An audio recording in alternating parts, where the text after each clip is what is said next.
Okay, May 5th, one of my favorite baselines, cardio baseline, of course, still an enduro month, but it is EMOM roulette.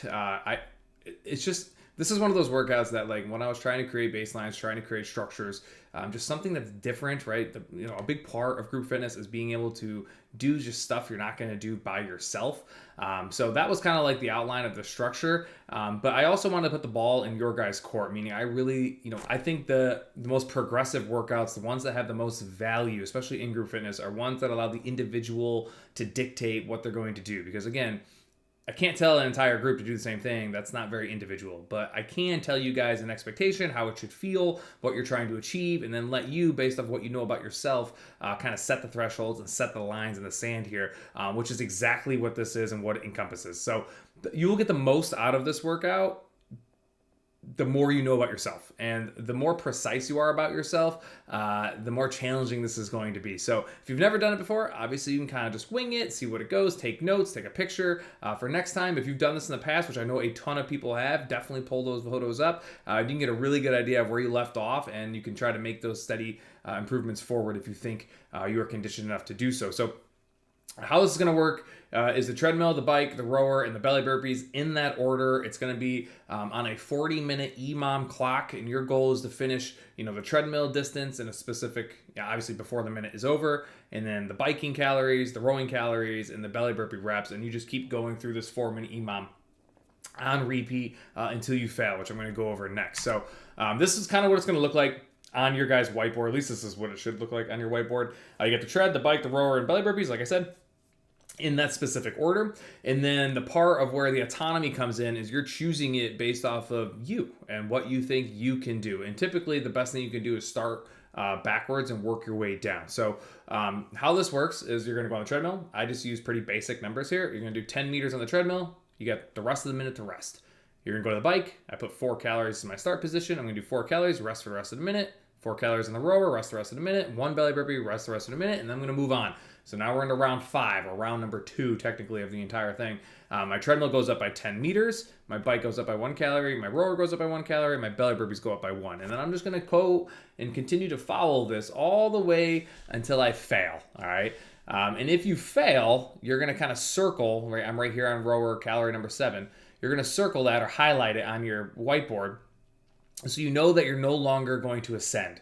And your goal is to continue through this 40 minutes until you have 4 circles on here for the treadmill, the bike, the rower, and the belly burpee, and figure out where those thresholds are. So really going to highlight your areas of improvement pretty quickly, like where you struggle the most, maybe what transition gives you the hardest amount of time, where you're least efficient, and then on the flip side, like where are you most efficient, where are you most comfortable, what piece of equipment or exercise do you kind of thrive in relative to the others. And then eventually over time, the more you do this and the more you start to understand what you're capable of, you can start getting more and more precise and finite with your numbers. And like I mentioned earlier, starting from the bottom is probably the smartest thing you can do. Again, unless you've done this before. If you've done this before, you've got a lot of data and information, you don't really need to listen to this.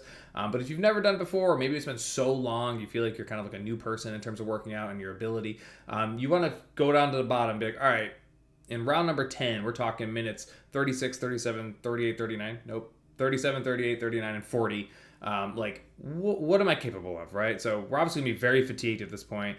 If I know right now that like I can do 10 belly burpees in 1 minute, and I probably can't repeat it, or maybe I can do it 2 minutes in a row, then the likelihood is that if I pick 10 as my last minute in the 40th minute, there's not a great chance that I'm going to be doing 10, given the amount of accumulated fatigue, right? So maybe I want to 10's as low as you can go, so I'm not going to go above 10. I'm just going to put 10, and we're just going to see what happens. If you're somebody that can do 10 belly burpees in 30 seconds for a 10-minute EMOM, right, then maybe your number should be like 16, right, or 15, right? And you're going to start your belly burpees kind of like the rower and bike. You're going to start at like 4 or 5. You're not going to start at 1 because it's entirely too easy for you. The rower and the bike, these ones tend to get really mixed up with a lot of people. Like the rower and the bike, a lot of people start way too high, which is why I think starting at the bottom is smart. Like if I put 13 for my bike as my last minute, then I better be able to do 13 calories in a minute. Like if I can't get on a bike right now and do 13 calories in a minute comfortably, then I have no chance of finishing 13 calories, 38 minutes in, right? So you kind of got to go off of what you already know about yourself, which is why I love this. It's very, very individual, and nobody else knows what you're doing. And again, your goal is to go through this. Same, and the treadmill goes up by 10 meters. I will throw that in there. Like, there are a lot of people that often mix this up. So again, start at the bottom. If you're somebody that's like, all right, I know I can do 200 meters pretty easily in a minute. Like, that's not much of an issue for me. I could probably do that 4, 5, 6 times in a row. Maybe I want to end at like 230, 220, somewhere in there, so that these middle rounds aren't just a complete and waste of my time, right? I'm actually starting to challenge myself and challenge my transitions before you get to round number 10, right? So ultimately, you want to accrue as much volume as you physically can in this 40 minutes and just start to really figure out where you really struggle. And you're not going to highlight those areas of improvement if you're not challenged until the last round, right? So you do got to play with this a little bit. I wanted to make this a video. I made this video last year because it gives you guys opportunity to be proactive and kind of figure out what your whiteboard's going to look like before you come in. And then again, if you fail, you're going to circle it. Let's say that on round number 1, I failed the 1 burpee, hypothetically speaking.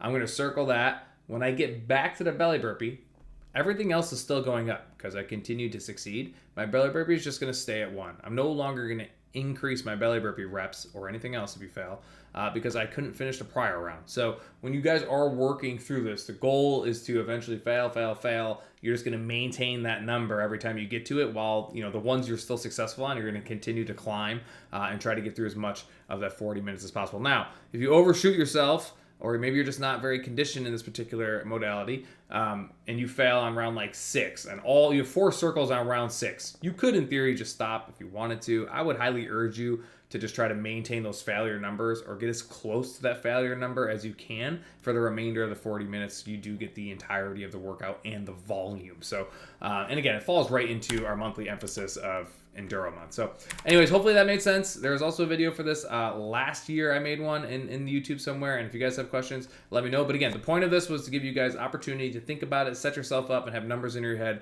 before May 5th.